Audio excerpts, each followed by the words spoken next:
അപ്പോൾ നമ്മുടെ ശശികല സംബന്ധമായിട്ടുള്ള കാര്യം സംസാരിക്കാനാണ് വന്നിരിക്കുന്നത്. ഇത് പഴയ ഒരു വീഡിയോ ആണ് കേട്ടോ. ഇപ്പോൾ സോഷ്യൽ മീഡിയ ഇതാണ് ഇപ്പോൾ ഓടിക്കൊണ്ടിരിക്കുന്നത്. ഇപ്പോൾ ഈ അടുത്ത സമയത്ത് ഒരു പോസ്റ്റ് കണ്ടിട്ടുണ്ടായിരുന്നു, ക്രിസ്ത്യാനികളെ കുറിച്ച് ഈ പറയുന്ന ശശികല മോശമായിട്ടുള്ള രീതി സംസാരിച്ചു എന്നും പറഞ്ഞുള്ള രീതിയിലാണ്. ഞാൻ പോയി അവർ അക്കൗണ്ടിൽ പോയി നോക്കിയപ്പോഴത്തേക്ക് അവർ അങ്ങനെ ഒരു കാര്യം സംസാരിച്ചിട്ടില്ല എന്നുള്ളൊരു പോസ്റ്റ് അവർ ഇട്ടിട്ടുമുണ്ട്.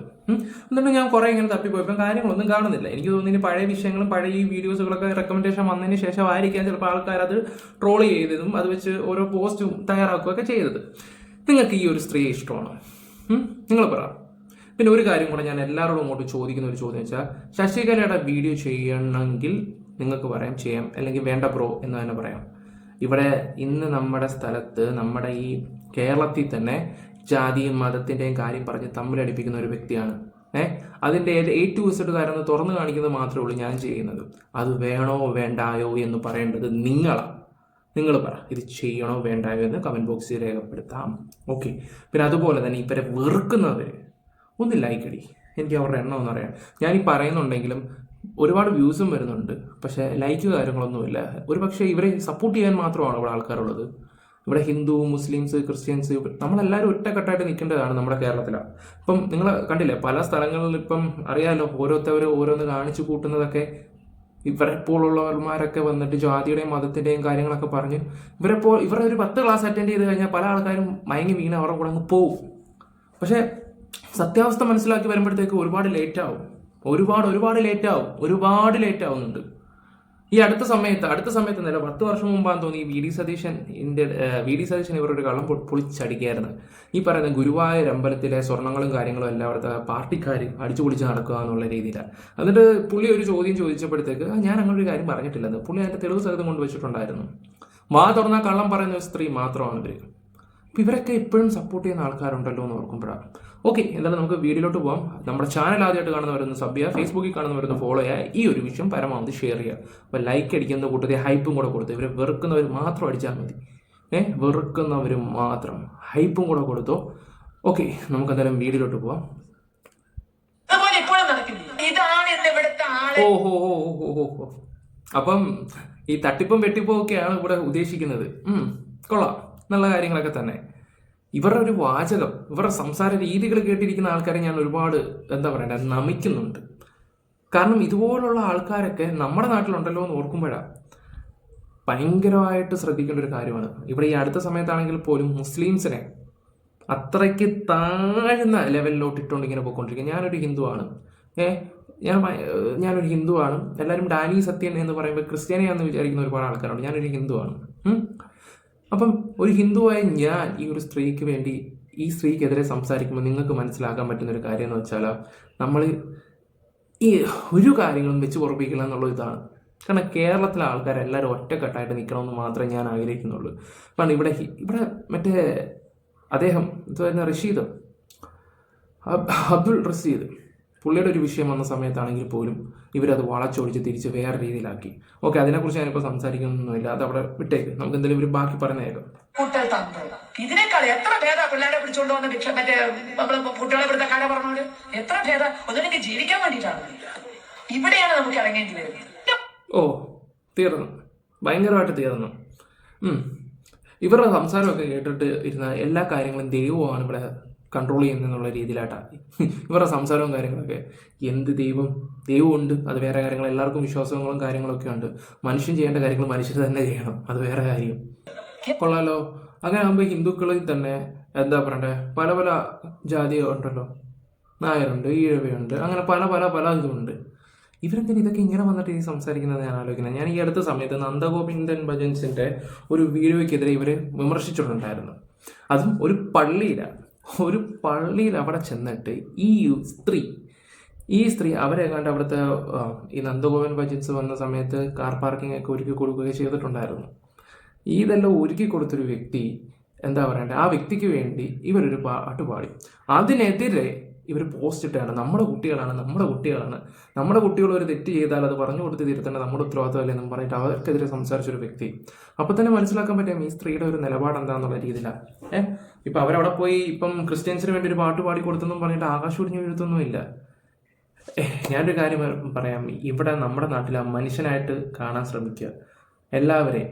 ഇപ്പോൾ ശശികലയ്ക്ക് ഒരു ആക്സിഡന്റ് പറ്റി കഴിഞ്ഞാൽ അവിടെ ഒരു ഇന്ന ഗ്രൂപ്പ് ബ്ലഡ് വേണം, എക്സാമ്പിൾ ഒരു നെഗറ്റീവ് കിട്ടാനില്ല, ചിലപ്പോൾ ഒരു മുസ്ലിമോ ഒരു ക്രിസ്ത്യനോ വന്നു കഴിഞ്ഞാൽ അവരുടെ ചോരയാണ്, അതെനിക്ക് വേണ്ട എന്ന് പറയുമോ? ഒരു ചോദ്യം ചോദിച്ചോട്ടെ. ചിലപ്പോൾ ഈ തല അതും പറയും. അതാണ് ഇനം. 1950 ശബരിമല ക്ഷേത്രം കത്തിയതല്ല, കത്തിച്ചു. ഒരു കൂട്ടം ക്രിസ്ത്യൻ മതമൗലികവാദികളുടെ അഗ്നിതാണ്ഡവത്തിന് മുന്നിൽ കലിയുഗ വരദനായ അയ്യപ്പസ്വാമിയുടെ ശ്രീകോവിലും വിഗ്രഹവും വരെ കത്തി നശിച്ചു. ഈ സമയത്ത് അന്നത്തെ ശരാശരി ഹിന്ദു ചെയ്തത് ക്ഷേത്രങ്ങളിലും പൂജാമുറികളിലും നിന്ന് കണ്ണീരോടുകൂടി പ്രാർത്ഥിച്ചു, അയ്യപ്പ അവന്റെ കൈ വെട്ടപ്പാന്ന്. അയ്യപ്പൻ വാടക കുണ്ടേനെ പോലെ ടെൻഡർ ഏറ്റെടുക്കാനൊന്നും തുടങ്ങാത്തോണ്ട് ആരുടെയും കൈ വെട്ടിയില്ല. അർജുന, നീ ആയുധം എടുക്കുക, ഞാൻ തേർത്തളിക്കാമെന്ന് പറഞ്ഞ ഭഗവാനെ മറന്നുകൊണ്ടാണ് നമ്മൾ ആ പണി ചെയ്തത്. അർജുന, നീ അവിടെ നാമം ചൊല്ലിയിരിക്കുക, എല്ലാം ഞാൻ ശരിയാക്കാന്നല്ല പറഞ്ഞത്, നീ ആയുധം എടുക്കുക, ഞാൻ തെളിക്കാന്നാ പറഞ്ഞു. അത് മറന്ന ഹിന്ദു അയ്യപ്പ അവന്റെ കൈ വെട്ടപ്പാന്ന് പറഞ്ഞു. ഒന്നും സംഭവിച്ചില്ല. കാരണം അന്ന് രാഷ്ട്രീയ സ്വയംസേവക സംഘം കേരളത്തിൽ കാലൂന്നി എന്ന് പറയാറായിട്ടില്ല, വിരലൂന്നിയിട്ടേ ഉള്ളൂ. അതുകൊണ്ടാണ് അന്നത്തെ ഹിന്ദുവിന് ഇങ്ങനെ പ്രാർത്ഥിക്കുക മാത്രം ചെയ്യേണ്ട സ്ഥിതി വന്നത്. പക്ഷെ 1980-കളില് ശബരിമല ക്ഷേത്രത്തിന്റെ പൂങ്കാവനമായ നിലയ്ക്കൽ മഹാദേവ ക്ഷേത്ര സന്നിധിയില് കുരിശു പൊട്ടിമുളച്ചപ്പോ ആ കുരിശിന് മുന്നിൽ ഹിന്ദു കണ്ണീരോടുകൂടി അയ്യപ്പ അവന് വേണ്ടത് കൊടുക്കപ്പാന്ന് പറഞ്ഞില്ല. സ്വാമിയെ ശരണമയ്യപ്പ എന്ന് വിളിച്ച് അനുഗ്രഹം നേടി ഹിന്ദു തന്നെ ഇറങ്ങി. ഹിന്ദു സംഘടിച്ചിറങ്ങി ആ കുരിശ് പിഴുത് അവിടുന്ന് ഒരു ഏറെറിഞ്ഞപ്പോ കിലോമീറ്ററുകൾ അപ്പുറത്ത് ആങ്ങാമൊഴിയിൽ അത് ചെന്ന് വീണുവെങ്കില് അതും കാലം സമ്മാനിച്ച കരുത്തോ കാലം സമ്മാനിച്ച മാറ്റമോ അല്ല. ഏത് ഹിന്ദുവാണോ ഈശ്വര ഈ വലിച്ചെറിഞ്ഞത്? കൊള്ളാം. എന്തായാലും ഇതുപോലുള്ള കാര്യങ്ങളാണല്ലോ ഈശ്വര നമ്മുടെ നാട്ടിൽ ഓരോ മനുഷ്യരുടെ ദേഹത്തോട്ട് കുത്തിവെക്കുന്നതെന്ന് ഓർക്കുമ്പോഴാണ്. ഇല്ല, റഹീം ഉണ്ടല്ലോ, ജയിലിൽ കിടന്ന റഹീം നാട്ടിൽ വന്ന സമയത്ത് അവിടെ അതൊരു മുസൽമാനാണല്ലോ, ആ അദ്ദേഹത്തിന് വേണ്ടി ഒരു കുറ്റം പറഞ്ഞൊരു വ്യക്തിയാണ്. ഒരു ഹിന്ദു ആണ് ജയിലിൽ കിടന്നിട്ട് വന്നായിരുന്നെങ്കിൽ ശശികല അങ്ങനെ പറയുമായിരുന്നു. ഇവർക്ക് എന്താ പറയേണ്ടതെന്ന് പോലും അറിയത്തില്ല. എനിക്ക് നല്ല ഇതൊക്കെ കാണുമ്പോൾ പുച്ഛമാണ്. ഞാനൊരു കാര്യം പറയാം, പുതിയ തലമുറ നിങ്ങളൊക്കെ ഇത് കണ്ട് മനസ്സിലാക്കണം. ഇതുപോലുള്ള കുറേ ആൾക്കാരുണ്ട് ഇപ്പോഴും നമ്മുടെ നാട്ടിൽ. ഇവരെ പോലുള്ളവരൊന്നും അടുപ്പിക്കാതിരിക്കുന്ന എനിക്ക് നിങ്ങളോടൊക്കെ പറയാനുള്ളൂ. ഒരു വൃത്തിയായിട്ട ഒരു സ്ത്രീനെ ഞാൻ പറയും, വൃത്തികേട്. ഞാൻ അടുത്ത കേൾപ്പിക്കും. അത് കൃത്യമായി ക്രൈസ്തവ ലോബിയുടെ പണിയായിരുന്നു. കാരണം കേരളത്തിലെ ഭൂസ്വത്തുക്കൾ, ക്ഷേത്രങ്ങളുടെ ഭൂസ്വത്തുക്കൾ 40% ക്രൈസ്തവ സഭയുടെ കയ്യിലുണ്ട്. മര്യാദയ്ക്ക് ദേവസ്വം ബോർഡിൽ കേസ് നടത്തി കമ്മിറ്റിക്കാർ നടത്തിയത് പോലും വിട്ടെടുക്കാൻ ദേവസ്വം ബോർഡ് തയ്യാറല്ല. ആ ഭൂമി കൈവിട്ടു പോകുമോ എന്ന ഭയമാണ് ക്രൈസ്തവ ലോബിയെ ഹൈന്ദവ ദേവസ്വം ബോർഡുകൾക്ക് മുകളിൽ രാഷ്ട്രീയക്കാരന്റെ കൂച്ചുവെല്ലാം ഘടിപ്പിക്കാൻ കാരണം. കൊച്ചിൻ ദേവസ്വം ബോർഡ് തീറ്റിപ്പോറ്റുന്നത് 12 വക്കീലന്മാരാണ്. 12 വക്കീലന്മാരെ ചെല്ലും ചെലവും കൊടുത്ത് കൊച്ചിൻ ദേവസ്വം ബോർഡ് തീറ്റിപ്പോറ്റുന്നുണ്ട്. പക്ഷേ ദൈവം സഹായിച്ച് 1 ഇഞ്ച് സ്ഥലം ഇതുവരെ കേസ് നടത്തി അമ്പലങ്ങൾക്ക് വാങ്ങിച്ചു കൊടുത്തിട്ടില്ല. എല്ലായിടം പോവുക തോൽക്കുക. കാരണം ഭൂമി ആരുടെയാണോ അവർക്ക് കൊടുക്കാൻ വേണ്ടി, തോറ്റു കൊടുക്കാൻ വേണ്ടി 12 വക്കീലന്മാരെ തീറ്റിപ്പോറ്റുന്നു. ഇതാണ് ദേവസ്വം ബോർഡിന്റെ മുകളിലിരിക്കുന്ന അർത്ഥം. ഹിന്ദുവിന്റെ ഭൂമി അത്രയും പകുതിയിലധികം സർക്കാരിന്റെ കയ്യിലാണ്. ഇതാണ് ഞാൻ അന്ന് നിങ്ങളോട് പറഞ്ഞൊരു കാര്യം. ഈ സർക്കാരിന്റെ പണ്ട് ഞാൻ പറഞ്ഞില്ലേ, VD സതീശൻ അത് ഏറ്റുവെച്ചിട്ട് കാര്യങ്ങൾ പുറത്തു കൊണ്ടുവന്നതായിരുന്നു. കാരണം ഈ പറയുന്ന ഗുരുവായൂരിലെ പൈസയും കാര്യങ്ങളും എല്ലാം അന്ന് ഭരിച്ചുകൊണ്ടിരുന്ന കോൺഗ്രസ് പാർട്ടിയാണ് എടുത്തുകൊണ്ട് പോയെന്നുള്ള രീതിയിലാണ്. അത് ചോദിച്ചപ്പം പുള്ളിക്കൊന്നും അറിയത്തില്ല, ഞാൻ അങ്ങനെ ഒരു കാര്യം പറഞ്ഞിട്ടില്ല. ഇതുപോലെ തന്നെയാണ് ഇപ്പം രാഷ്ട്രീയം സംസാരിക്കുന്നതിൻ്റെ അടുത്ത് രാഷ്ട്രീയം കയറ്റും. അതേ കോണ്ടന്റ് തന്നെ വെച്ച് ഇപ്പോൾ ക്രിസ്ത്യൻസിന്റെ കാര്യങ്ങളാണെങ്കിൽ അവിടെ ക്രിസ്ത്യൻസിനെ കയറ്റും. മനസ്സിലായോ? ഇവരുടെ ഓരോ ബുദ്ധി ഒന്ന് ആലോചിച്ച് നോക്കി. ഈ പാർട്ടി തന്നെ നിലനിൽക്കുന്നതെന്ന് വെച്ചാൽ ഇവരുടെ ബുദ്ധിയും മൈൻഡും അതൊക്കെ കൊണ്ട് തന്നെയാണ്. ഞാൻ കൂടുതലായിട്ടൊന്നും പറയുന്നില്ല ചേച്ചിയുടെ കാര്യങ്ങൾ.